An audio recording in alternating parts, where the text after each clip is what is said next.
All right, so here we go. In this video, we're going to work on understanding average rate of change over an interval.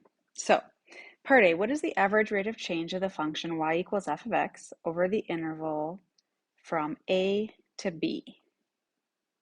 Here's a, here's b, so what is this average rate of change right here? So, we're just going to start by identifying here's where your function is at a, and if I were to write that as an ordered pair, it would be a comma and then whatever the y value is when a is plugged in. So we're just going to say f of a. All right, so kind of there's your x, there's your y. All right, similarly, if I follow this up, here's where our function has our b values. So the x value is b, and then whatever the y value is when b is plugged in for your x is going to be f of b. There's your x, there's your y. So to create an average rate of change, what we do is we look at a ratio. Oops. We're going to look at the ratio of the total change in the function values. So total change of the function values are f of b minus f of a. Those are the function values. Over the length of the interval. And the length of the interval right here is b minus a. So that's what we're looking for. That's the average rate of change of the function from over the interval from a to b. It's very similar to finding slope, even though this is not a straight line, it's curved. It's that same idea as from the interval from a to b, what's your average rate of change? So average rate of change will be found that way. Okay, we're going to look at some specific examples with numbers to kind of make sure that makes sense right here. Let's look at f of x equals 1. So from the interval from negative 2, from the interval from negative 2 to 0, what is our rate of change?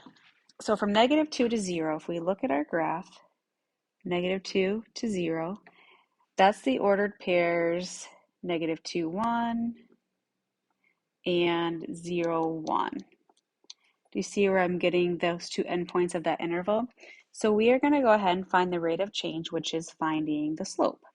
So finding the slope, you do y2 minus y1 over x2 minus x1. We get 0 over negative 2, which equals 0. So over that interval, the average rate of change was 0. Great, so same idea. Now let's find it for from 0 to 3. So from 0 to 3 is this interval. So it's the interval from 0, 1, I'm just looking at the endpoints, to 3, 1. Again, rate of change is finding our slope. So y2 minus y1 over x2 minus x1, we get 0 over 3, which equals 0. All right, last one is if you go from negative 2 all the way to 3. So this interval from here to here in the graph. So I like to write out the ordered pairs. At negative 2, that ordered pair is a negative 2, 1. And then if you go all the way to 3, that endpoint is 3, 1. Now I can see what I'm using to find the rate of change. So y2 minus y1 over x2 minus x1 minus a negative, we get 0 over 3 minus a negative 2 turns into plus 2, so we get 5, and you get 0. So what we notice is we have the same rate of change over every interval. So that's our conclusion here at the bottom. We're going to say f of x equals 1, that's our function, has the same rate of change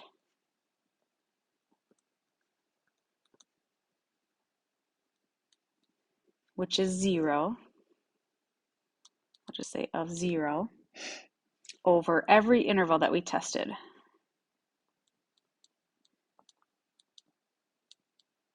So we'll just say from A to B. We looked at 3 different examples and we came up with the same interval every time. Okay, so now let's look at our next graph. We have g of x equals 1/2 x minus 1. So we're going to do all the same work. We're trying to find the rate of change on each interval and to see if they are constant or not. So if we're going from, let's see, -2 to 0, here's -2 to 0. I'm going to take those ordered pairs and write out the slope formula. So y2 minus y1, so -1 minus -2 over x2 0 minus x1 0 minus -2. So -1 plus 2 is 1, 0 plus 2 is 2. We had a rate of change of 1/2. Now from 0 to 3, here's 0 to 3. Here's 0 to 3. Again, I'm just taking the y values, so 0.5 minus -1 over 3 minus 0. 0.5 minus -1 turns into a positive 1.5 over 3 minus 0 is 3. 1.5 over 3 actually reduces to a 1/2, so we're seeing that 1/2 again. All right, this last one, the last interval from -2 to 3, so now we're doing this. So 0.5 minus -2, I'm just taking the y values and subtracting them, and then 3 minus -2. 0.5 minus a -2 is a positive 2.5. 3 minus -2 is a positive 5. So 2.5 is half of 5, so that reduces to 1/2. You guys notice how we had a constant rate of change of 1/2. So what that tells us is that g of x equal to 1/2 x minus 1 has the same rate of change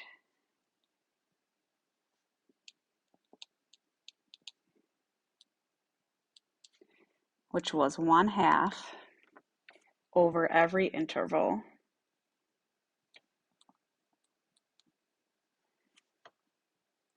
A, B. So from A to B, it didn't matter what interval we looked at, we had that constant rate of change. When your rate of change is constant, that means your function is linear. That's basically what we just figured out, is that's a linear function because their average rate of change over different intervals was the same. Okay, last one. Here we go. We are going, start with green. All right, so over the interval from -2 to 0 is right here. I'm going to take those y values and subtract 0 minus 4, subtract the x value, 0 minus -2. We get -4 over 2, which reduces to -2. All right, our next rate of change is going from 0 to 3. So what's the average rate of change right here? So y2 minus y1 over x2 minus x1, 9 over 3 gives us 3. So already we're seeing a little bit different. We're not getting that same one each time. But now let's look, what is the average rate of change on the interval from -2 to 3? So y2, 9 minus y1, 4 over 3 minus -2. We are getting 5 over 5, which equals 1. So what we found here is that h of x equals x squared, that's that graph, does not have a constant rate of change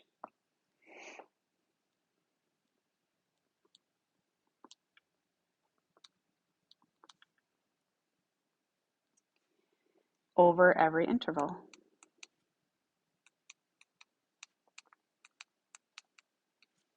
And then this A to B is just, it could be any interval, but we were not finding a constant rate of change. So what that means, if it's not constant, is that this is a non-linear